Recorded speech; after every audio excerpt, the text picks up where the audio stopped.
இந்த ஒப்பந்தம் என்பது ஊதியம் என்பது கிளாஸ் 3 and 4 தான், 1 and 2 கிடையாது. மின்சார வாரியத்தில் இருக்கக்கூடிய தொழிற்சங்கங்களின் பலத்தால் அவர்களுக்கும் சேர்த்து வாங்கி கொடுத்துருக்கோம். சட்டத்தின் அடிப்படையில் அவருக்கு எலிஜிபிலிட்டி கிடையாது. ஒற்றை கோரிக்கை வந்தா வாங்க, நாங்களும் உங்களுக்கு அடிக்க உட்கார மாட்டேன்னு சொல்ற ஒரு தொழிற்சங்கத்துடைய தலைவரை முதல் முறையா பார்த்தேன். இன்னைக்கு பலர் கலரா பனியன் போட்டு கலரா பேசிக்கலாம். அந்த கலர் அப்படியே கரைஞ்சு போயிடும், இந்த காத்துல காணாமல் போயிடும். அரசாங்கம் என்பது வலிமை வாய்ந்தது, தமிழ்நாடு மின்சார வாரியத்தின் நிர்வாகம் வலிமை வாய்ந்தது. இந்த 2 வலிமை வாய்ந்த அமைப்பையும் அவர்களோடு பேசி டீல் பண்ணி அந்த கோரிக்கையை கனிய வைப்பது என்பது ஒரு நாள், ஒரு மாசம், ஒரு வருஷத்தில் முடியாது. அது ஒரு தொடர் ப்ராசஸ். அப்போ இந்த கோரிக்கையின் மீது நாம் அக்டோபர் 7, 8 நடத்த நடவடிக்கை என்பது அரசாங்கத்தின் கவனத்திற்கு போயிருக்கிறது. மின்சார வாரியத்தில் அழுத்தமாக பதிப்பட்டிருக்க சேர்மன் சொன்னாரு, பொங்கலுக்கு முன்பாக நான் சொன்னேன் புத்தாண்டு பரிசா கொடுங்க, அதில் ஏற்கனவே தெரிஞ்ச விஷயம் தானே. அப்ப புத்தாண்டு பரிசாக கேட்டதை பொங்கல் பரிசாக கொடுக்குறவர் அதை நடக்கல. ஆனா சேர்மன் என்ன சொன்னாரு, ஊதிய ஒரு பேச்சுவார்த்தை உடனே துவங்க சொல்லிச்சு. அதுதான் 26ஆம் தேதி டிசம்பர்ல அந்த பேச்சுவார்த்தை. அப்ப அடுத்த கட்டத்தை போகின்ற பொழுது அவர் என்ன சொல்றாரு, வேஜ் ரிவிஷன் பேச்சுவார்த்தை வருது, வேஜ் ரிவிஷன் முடிச்சு. அவர் சொன்னவொடனே எனக்கு நம்பிக்கை வந்துருது, ஏற்கனவே நம்பிக்கை இருக்கு. இது போன்ற ஒரு ஊதிய உயர்வு வேலை பொழு பேச்சுவார்த்தை தான் ஒரு மேஜர் இஷ்யூ முடியும். ஒரு மேஜர் இஷ்யூ எப்ப முடியும், இது மாதிரியான ஒரு முத்தரப்பு ஒப்பந்தங்கள் மூலமாக தான் சாத்தியம். அப்படி நடக்கிற ப்ராசஸ் பண்ணிட்டாரு, சொல்லிட்டாரு, பேச்சுவார்த்தை துவங்கன்னு சொல்லிட்டாரு.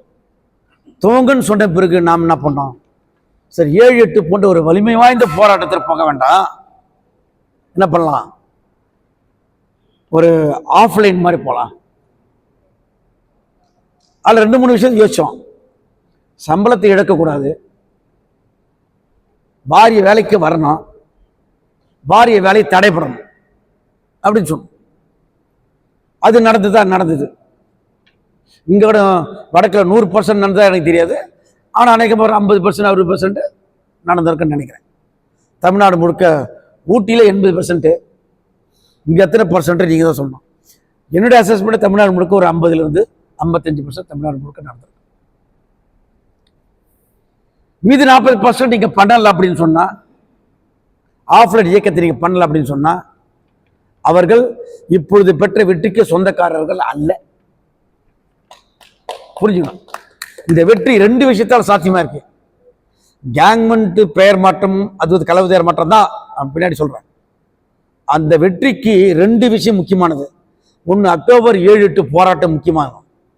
2வது, 19 ஜனவரியிலிருந்து 16 மார்ச் வரையில் நடைபெற்ற 40 நாட்களுக்கு மேலாக நடைபெற்ற ஆஃப்லைன் இயக்கம் தான் காரணம்.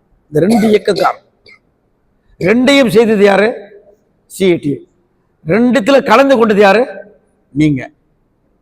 அப்போ எப்பொழுதுமே ஒரு செக்ஷன் இருக்கும், என்னென்ன, வேடிக்கை பார்க்கின்ற ஒரு செக்ஷன் இருக்கும். வேடிக்கை பார்க்கின்றவர்கள் ரொம்ப ரொம்ப சீரியஸான ஆளுங்க. நாம அவங்களை சீரியஸா அவன் சீரியஸா பார்க்க மாட்டார். அடப்பாயா அப்படிங்கிற மாதிரி ஆண்டு எடுத்து போயிட்டே இருப்பார். அவர்களோடு உரையாட வேண்டும், பேச வேண்டும், அவர்களை நமது அமைப்போடு நெருங்கி வருவதற்கான வேலைகளை செய்யும். சந்தா என்பது பணம், காசு. நான் ஜேஏசி கூட்டத்தை ஒரு கூட்டத்தில் சொல்றேன், முன்மொழிவை கொடுத்து விட்டார்கள், ப்ரப்போசல் கொடுத்துட்டாங்க. ப்ரப்போசல் கொடுத்த பிறகு ஜேஏசியில் சொல்றாங்க, அந்த கிளாஸ் 1 and 2க்கு ஊதிய ஒரு இல்லை என்று சொன்னாங்க. சொன்னதன் அடிப்படையில் ஒரு ஜேஏசி கூட்டம் நடக்குது. ஜேஏசி கூட்டத்தில் அனைத்து தொழிற்சங்கங்களும் சொல்றாங்க, ஒற்றை கோரிக்கை, கிளாஸ் 1 and 2க்கு ஊதிய ஒரு கொடுக்கணும்.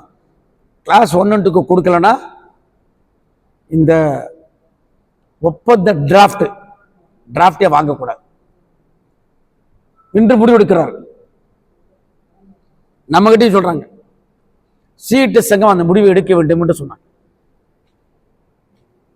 நான் தெளிவாக சொல்றேன், இந்த ஒப்பந்தம் என்பது ஊதிய உயர்வு என்பது கிளாஸ் 3 and 4 தான், 1 and 2 கிடையாது.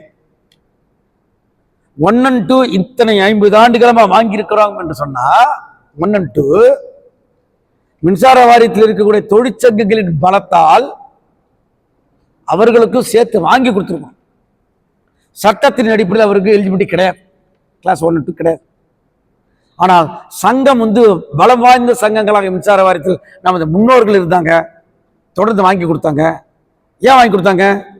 நம்மை போலவே அவர்களும் இரவில் வேலை செய்கிறாங்க, நைட்டில் 24/7 கடுமையாக வேலை செய்கிறாங்க என்ற ஒரு காரணத்துக்காக. அதில் நியாயம் இருக்கா? நியாயம் இருக்கு, கொடுக்கணுமா? கொடுக்கணும். ஆனால் இந்த ஜேஏசி கூட்டத்தில் என்ன முடிவு எடுக்கிறாங்க? அந்த மாதிரி ப்ரொபோசல் டிராஃப்ட் என்பதை வாங்கக்கூடாது, கிளாஸ் 1 and 2க்கு கன்ஃபார்ம் ஆன பிறகுதான் 3 and 4க்கு போகணும் என்று அவங்க கண்டிஷன் போடுறாங்க. நான் தெளிவாக சொல்றேன், சீட்டு சங்கத்தில் கொள்கைக்கு கோட்பாட்டுக்கு எதிரானது. இதை வாங்கணுமா வாங்கக்கூடாதா, ஒப்பந்தத்தை கைது போடணுமா போடக்கூடாது என்பதை ஜேஏசி இப்படி பண்ண முடியாது. அது எனது தொழிற்சங்கத்துடைய உரிமை, ஜனநாயகம். நான் லேபர் யூனியனுடைய தலைவர். நான் வாங்கினாதான் நீங்களே வாங்க முடியும், நானே வாங்க நீங்க எப்படி வாங்குவீங்க என்ற கேள்விகளை கேட்டு முடியாது, அதற்கு நாங்கள் ஒத்து வர மாட்டோம் சொல்றோம். அதைத்தான் தமிழ்நாடு முழுக்க என்ன சொல்றாங்க, கிளாஸ் 1 and 2 அதிகாரிகளுக்கு ஊதிய உயர்வு கொடுக்க வேண்டாம் என்று சிஇடி சொல்கிறதுன்னு தப்பா பிரச்சாரத்தை பண்ணிவிட்டாங்க. எப்பொழுது போய் பேயாட்டம் ஆடும், தையத்தக்க குதிக்கும், குதிக்கிறத பார்த்தே பாதி அவர் பயங்கறான், நம்பிடுறான்.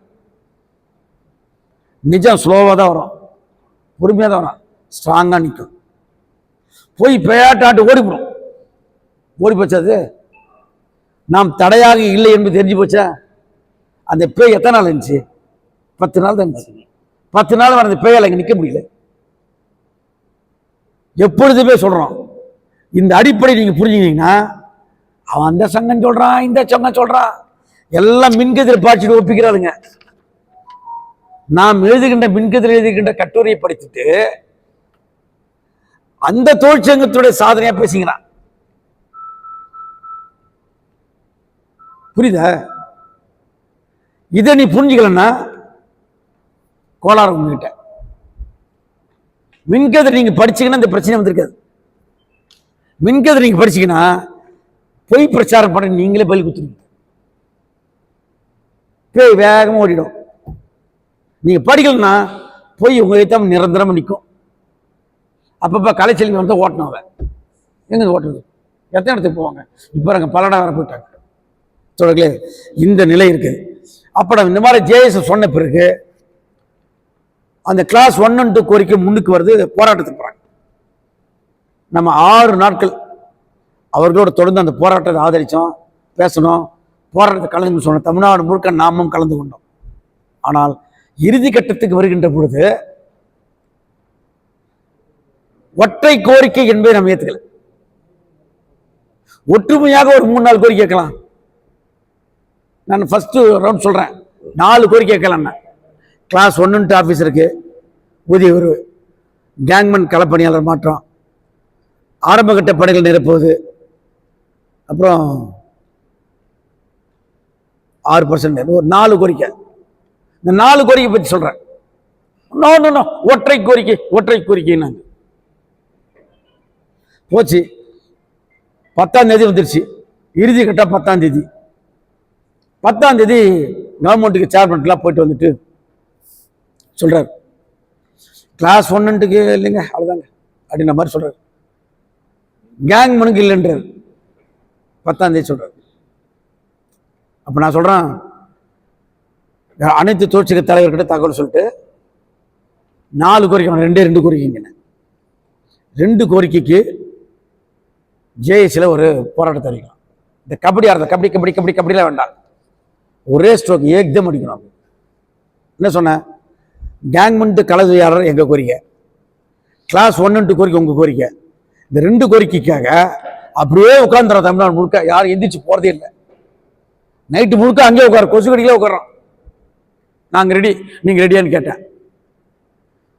நாங்கள் ரெடி அப்படின்ட்டு. அப்போ நான் என்ன சொன்னேன், என் கோரிக்கை ஜெயிச்சாலும் கூட கிளாஸ் 1 கோரிக்கைக்காக நான் உட்காருவேன், நான் எந்திரிச்சு போக மாட்டேன். அதே மாதிரி உங்க கோரிக்கை ஜெயிச்சா கேங்மேன் கோரிக்கை ஜெயிக்கலன்னா நீங்களும் உட்காரணும் அப்படின்னு சொன்னா, அது எப்படிங்க, அது எப்படிங்க? எங்களுக்கு கிடைச்சதா எங்கால எவனும் கட்டுப்படுவாங்க, போயிடுவாங்க. உங்க தொழிலாளி தானே, உங்க அதிகாரி தானே, நீங்க சொன்ன உட்கார பண்ண அல்ல இல்லைங்க, அது எப்படிங்க எங்கால உட்காருவான் அப்படிங்கிறான். நான் நாகரிகம் கருதி அந்த தொழிற்சங்கத்தின் பேரெல்லாம் சொல்லலை. பொறியாளர் அமைப்புகள் பொறியாமப்பட்டல பல அமைப்பு. இது என்ன டீல் இது? ஏன் அதை போனோம் ஒற்றை கோரிக்கைங்க, ஒற்றை கோரிக்கை வந்தா வாங்க, நாங்களும் உங்களுக்கு அடிக்க மாட்டோம் உட்கார மாட்டேன்னு சொல்ற ஒரு தொழிற்சங்கத்தோட தலைவரை முதல் முறையா பார்த்தேன் நான். அப்புறம் சொல்லிட்டு அங்க போராட்டத்துக்கு போயிட்டாங்க. அன்றைய போராட்டத்தில் கலந்து கொள்ளுங்கன்னு சொல்லிட்டு யாருக்கு மெசேஜே போடல. கடைசி நாள் தொடர்களே. அதற்கு பிறகுதான் ஜேஏசி கூட்டத்தில் பேசி 10ஆம் தேதி நைட்டு 10:15 மணிக்கு 11ஆம் தேதி அரைவழி போராட்டம் அறிவிக்கிறோம். ஜேஏசி ஒற்றுமைக்கு பலவாறாக முயற்சி பண்ணோம், ஒற்றுமையாக இருந்தோம். ஆனால் என்ன நடந்ததுன்னா, கிளாஸ் 3 and 4 என்ற தொழிலாளிகளின் முதுகில் ஏறி கிளாஸ் 1 and 2 ஊதிய வரை பெற முயன்றார்கள். அதான் நிஜம். நான் கேட்டேன், பொறியாளர்கள் அதிகார கிளாஸ் 1 and 15,000 பேர், கிளாஸ் 3 and 4ல 70,000 பேர். 70,000 பெருசா 15,000 பெருசான்னு கேட்டேன்.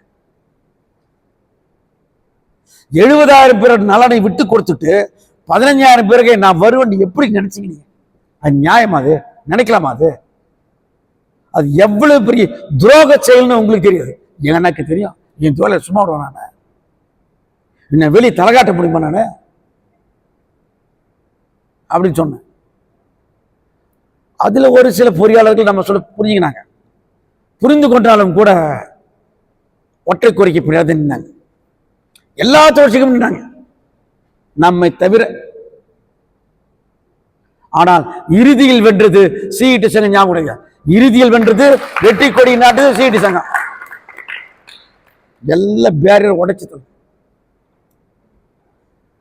2ஆம் தேதி வாரிய தலைவர் முன்னாடி ஒரு பேச்சுவார்த்தை. அந்த பேச்சுவார்த்தையில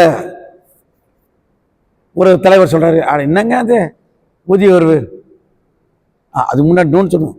இந்த ஜேஏசி கூட்டத்தில் கிளாஸ் 3 and 4 அப்படின்ற விஷயம் வருகின்ற பொழுது நான் சொன்னேன், அதை தான் சொல்ல வந்தேன். டைவர்ட் ஆயிடுச்சு. என்ன சொன்னேன்னா, ஜேஏசி கூட்டத்தில் இருக்கோம், 12-2 அகில இந்திய வேலை நிறுத்தம் நடந்தது. 12-2க்கு பிறகு இது நடக்குது. 12 அகில இந்திய வேலை நிறுத்தம் நடந்தது. 4 சட்ட தொகுப்புகள், இபி தனியார் மயம். நாங்கள் காசை பற்றி பேசிக்கிறீங்க, காசை பற்றி பேசுகிற நேரமா அது? இபிஏ தனியாருக்கு போகுது, தொழிற்சங்கள் இருப்பே காணாமல் போகுது. இருப்புனா இனிமேல் லட்டைப்பாட்டு தொழிற்சங்கள் நடத்த முடியாது. தொழிற்சங்கத்தை அங்கீகாரத்தை வரப்போகுது. நீங்க காசை பத்தி பேசிக்கிறேன்னு சொன்னதான் உங்களுக்கு மிகப்பெரிய கான்ட்ராவர்சி. நாம் தைரியமாக சொல்றோம், அதான் நடக்க போகுது. நாம ஏன் தைரியமா சொல்றோம்? ஒற்றுமை கட்டணம் ஒருங்கிணைக்கணும், இந்த மின்சார வாரியத்தை பாதுகாக்க வேண்டும், அதன் மூலமாக லட்சக்கணக்கான கோடிக்கணக்கான மக்களுக்கு எதிர்காலத்தில் பலனை அளிக்க போகிறோம். அதை கரெக்டாக சொல்றேன். ஆக அது உட்பட நமக்கு பேசியிருக்கோம். அவர்கள் ஏற்பார் இல்லை, அதனால அது போச்சு. ரைட்டு, இறுதி கட்டத்துக்கு வந்தாச்சு. இறுதி கட்ட பேச்சுவார்த்தையில் சொல்றோம், சேர்மன் சொல்றாரு, இப்போ நான் மின்சார வாரி இது செக்ரட்டரி போகிறேன். எத்தனை மணிக்கு சொல்றாரு? காலைல 11 மணினாரு, அப்புறம் 12 மணிக்கு வந்தார். 12 மணிக்கோ சம்திங், 3 மணி நினைக்கிறேன், 3 மணிக்கு. இப்போ கவர்மெண்ட் போகிறாங்க, இன்னைக்கு அது அன்னைக்கு 12ஆம் தேதி நினைக்கிறேன். கவர்மெண்ட் போயிட்டு வந்துட்டு கவர்மெண்ட்ல என்ன சொல்றேன்னா தான், அதுக்கு மீறி என்னால் ஒன்றும் பண்ண முடியாது சொல்றாரு. அதை ஒட்டித்தான் 2 கோரிக்கை வச்சு சொன்னோம். எனக்கு கிடைச்சாலும் உனக்கே அனுப்போம், உனக்கு கிடைச்சாலும் உனக்கு எனக்கு நிற்கணும், அது வச்சு தான் சொல்ற கேட்கலாம் அவங்க. அப்புறம் இயக்கத்துக்கு போயிட்டு வச்சுங்களேன். அந்த போயிட்டு வந்த அது போறதுக்கு முன்னாடி சேர்மன் சொல்றான், கேங்மன் களவிதியார கோரிக்கை என்பது இந்த ஒப்பந்தத்தில் இருக்கணும் சார். அப்படி இல்லைன்னா அதற்காக எந்த விலையும் நாங்கள் கொடுப்போம், எந்த விலை வேணாலும் கொடுப்பேன். நான் போராட்டத்துக்கு கேங்மன் சொல்ல வேண்டியதே கிடையாது. அவனே போராட்டத்துக்கு வந்துடுவான், என்ன வேணாலும் நடக்கும், என்ன வேணாலும் நடக்கும். ஆனா நாம் சொன்னதே சொல்றோம், அதான் எனக்கு கடைசி ஃபைனல் அது. அதுக்கப்புறம் பேசுறதுக்குலாம் டைம் கிடையாது, ஸ்ட்ரெயிட்டா செட்டில்மெண்ட் தான். நானே செட்டில்மெண்ட் போடுங்கன்ட்டேன். ஆனா போயிட்டு வந்துட்டு சொன்னார் நைட்டு ஒரு 7:30 மணிக்கு, திரும்ப அன்னைக்கு 7:30 மணிக்கு அதிகாரிகளுக்கு ஊதியவரில் ஒரு வேற மாதிரி 3% சொல்லிட்டாரு, 6% ஊதியவர் ஓகேன்னு சொல்லியிருக்காரு. கேங்மன் கள உதவியாளர் என்பதற்கு பதிலாக கேங்மன் கிளாஸ் 4ல கொண்டு நிறுத்துறேன் அப்படின்னு சொல்லியிருக்காரு. ரைட் சைசிங் ஆல்ரெடி எடுத்துறேன்னு சொல்லிட்டு எடுத்தாச்சு. 16 பண்ணையெல்லாம் கான்ட்ராக்ட் லேபர் நம்ம தொக்கி நிற்குது. அதில் ஓய்வு பெற்றோருக்கு டிஏ அது ஆல்ரெடி சேர்த்தாச்சு. நாங்க இது ஊதிய உயர்வு சம்பந்தமாக 6+3 அது ஆல்ரெடி கொடுத்ததான் வச்சுங்களேன். இன்னும் ஒரு நாள் கேப் இருந்த வேற மாதிரி கொஞ்சம் பேசியிருக்க முடியாது, டைமே இல்லை, எலெக்ஷன் நோட்டிஃபிகேஷன் வரப்போசண்டே என்பதுதான் அப்படி தள்ளி போச்சு. நாம் தெளிவாக சொல்லிருக்கோம், நமது முயற்சியின் காரணமாக இது நிர்வாகத்தோடு நாம் செய்த முயற்சி, தொடர் முயற்சி. இவ்வளவு ரெக்கார்ட்ஸ் பல்கா ரெக்கார்ட் கொடுத்தோம். காலித் கமிட்டியில் தீர்ப்பிலிருந்து கொடுத்துருக்கோம். பிளஸ் நமது சண்முகம் தொடர் வைத்து அரசியல் ரீதியாக முதலமைச்சரை பார்த்தது, நாகைமாளி சட்டமன்றத்தில் பேசியது, மதுரை எம்பி உதயசந்திரன் அவர்களை பார்த்து பேசியது பினான்ஸ் செக்ரட்டரி. அது இல்லாத 8 முறை பர்சனல் செக்ரட்டரி சிஎம் உமாநாத் அவர்களை சண்முகத்தோட பேசியது 8 முறை. அது உச்ச என்ன கேட்டாராம் சண்முகத்தோட, நீங்க அரசியல் தலைவரா தொழிற்சங்க தலைவரான்னு கேட்டாராம். அது திருவாரூர் போன கூட்டத்தில் அவங்க சொல்லிக்கிறாங்க. அந்த வீடியோ நீங்க பார்த்துருப்பீங்க, அது ஷேர் பண்ணிக்கோங்க எல்லாருக்கும். தொடர்களே, இவ்வளவு கடுமையான முயற்சி எடுத்துத்தான் ஊதிய உரை பெற்றிருக்கும். ஊதிய உரை முடிஞ்சது. ஊதிய உரை முடிந்த பிறகு பாரதிய அதிகாரிகளுக்கெல்லாம் சால்ல போடுறது, மரியாதை செலுத்த சால்ல போடணும். அதுல 2 அதிகாரி சொன்னாங்க, நான் பேர் சொல்ல விரும்பல. 2 அதிகாரி என்ன சொன்னாங்க, இந்த ஊதிய ஒரு நீங்க இல்லைன்னா இல்லைங்க, அது பட்டை நாமத்தை போட்டுருப்பாங்க, நல்ல வேலை நீங்க முடிச்சுக்கினீங்க. தலைவர் ஒருத்தர் பாருங்க, ஒரு சேலை சேர்மன் என்ன முடிவு பண்றாரா, ஒரு பக்கம் ஐக்கிய சங்கம் ப்ராப்ளம் பண்றாங்க, இன்னொரு பக்கம் பொறியாளர்கள் ப்ராப்ளம் பண்றாங்க, இன்னொரு சங்கம் ஆஃப்டர் எலெக்ஷன் வச்சுக்கலான்றாங்க, ஒரே இதுவாக இருக்கு, தள்ளி வச்சுக்கலாம் போலகுது அப்படின்ற மாதிரி ஒரு டைலாக் ஓடுது. அதான் ஒருத்தர் நமக்கு வெல்விஷர், அவர் காத்து வாக்கில் கெடுத்த என் காதில் போட்டார், தலைவரை எவ்வளவு கஷ்டப்பட்ட மோசமாடும் பொழுது ஆஃப்டர் எலெக்ஷன் வச்சுக்கலாமனு ஓடுது நியூஸ் அப்படின்னாங்க. அடுத்த நாளே போனோம், அந்த கமிட்டிக்கு அனைவரையும் பார்த்து பேசும். இப்போ டைரக்டர் ஃபைனான்ஸ் சொன்னாங்க, அவங்க தான் ப்ரப்போசலை வாங்க மாட்டேன்னு சொல்லிட்டாங்க, டிராஃப்ட் ப்ரப்போசல். யாருக்கும் சொன்னது? அவங்க சொன்னா அது நடந்தணுமா? நீங்கள் தேதி நிர்ணயம் பண்ணுங்க, டைம் நிர்ணயம் பண்ணுங்க, ஒப்பந்த டிராஃப்ட் அவனையர் கையில் கொடுங்க. நான் சொல்றேன், 20 சங்கத்தில் 15 சங்கம் கைத்து போடுவாங்க. அரசியல் ரீதியாக ஏடிஎம் கைத்து போட மாட்டாங்க. கிளாஸ் 1 and 2 3 பொறியாளர் அமைப்புகள் போட மாட்டாங்க.